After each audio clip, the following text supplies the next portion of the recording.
Just a few minutes after the president's first State of the Union address, House Minority Leader Richard Gephardt delivered the Democratic response. It's a little over 10 minutes. Good evening. I want to commend the president for his strong and patriotic message tonight. And I can assure you of this, there were two parties tonight in the House chamber, but one resolve. Like generations that came before us, we will pay any price and bear any burden to make sure that this proud nation wins the first war of the 21st century. Tonight, we say to our men and women in uniform, thank you for your bravery, your skill, and your sacrifice. When the history of this time is written, your courage will be listed in its proudest pages. To our friends around the world, we say thank you for your aid and support. True friendship is tested not only in treaties and trade, but in times of trial.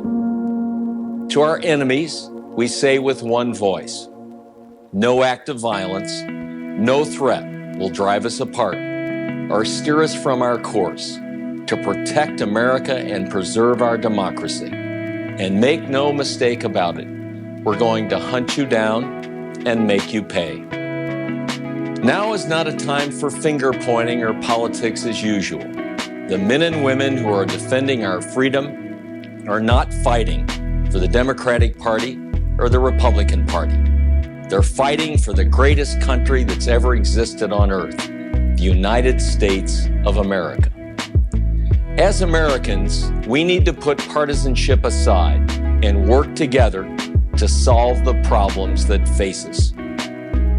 On the day after the attacks, I went to the Oval Office for a meeting with the president. I said, Mr. President, we have to find a way to work together.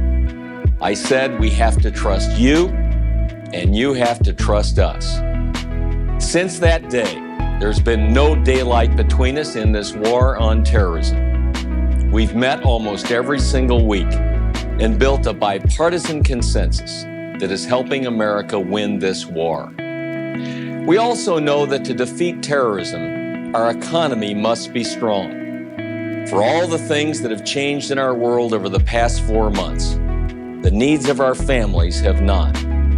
While our attention has shifted, our values have not.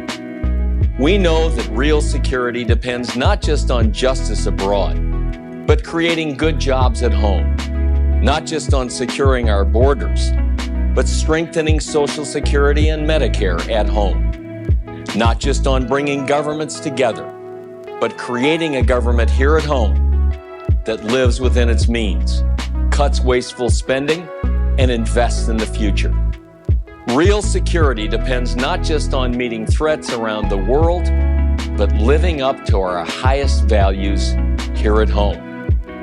Our values call for tax cuts that promote growth and prosperity for all Americans. Our values call for protecting Social Security and not gambling it away on the stock market. Our values call for helping patients and older Americans, not just big HMOs and pharmaceutical companies, ensuring that seniors don't have to choose between food and medicine. Our values call for helping workers who've lost their 401k plans and protecting pensions from corporate mismanagement and abuse. Our values call for helping the unemployed, not just large corporations and the most fortunate. These same values guide us as we work toward a long-term plan for our nation. We want to roll up our sleeves and work with our president to end America's dependence on foreign oil while preserving our environment so we don't see gas prices jump every year. We want to work together to recruit high-quality teachers and invest more in our schools while demanding more from them. We want to say to every student who wants to go to college and every worker who wants to update their skills, the first $10,000 of your education should be tax deductible. We want to work together to raise the minimum wage because nobody who works hard and plays by the rules should be forced to live in poverty. We want to work together to create a universal pension system that follows a worker from job to job through life and protects employees from the next Enron. We want to work together to build our new economy, creating jobs by investing in technology so America can continue to lead the world in growth and opportunity. We want to work together to improve homeland security and protect our borders, to keep out those people who want to bring us harm, but also to celebrate our nation's diversity and welcome those hard-working immigrants who pay taxes and keep our country strong. We want to work together, as we have over the last decade, to continue to build the best trained, best equipped fighting force on the face of the planet. I refuse to accept that while we stand shoulder to shoulder on the war, we should stand toe to toe on the economy. We need to find a way to respect each other and trust each other and work together to solve the long-term challenges America faces. I'm ready to roll up my sleeves and go to work. That's one of the reasons I've proposed that next month, a group of leaders from both parties come together at the White House for an economic growth summit to figure out how we're going to help businesses create jobs, reduce the deficit, simplify the tax code, and grow our economy. To accomplish these goals, we need a political system that's worthy of the people of this country. In the next several weeks, the House of Representatives will once again consider campaign finance reform. If the nation's largest bankruptcy, coupled with a clear example of paid political influence, isn't a prime case for reform, I don't know what is. The forces aligned against this are powerful. So if you've never called or written your member of Congress, now is the time. I hope the President will stand with us to clean up the political system and get big money out of politics. Our nation's been through a lot the past 4 months. If it's even possible to suggest a silver lining in this dark cloud that's fallen over our nation, it's the renewed sense of community that we've seen across America.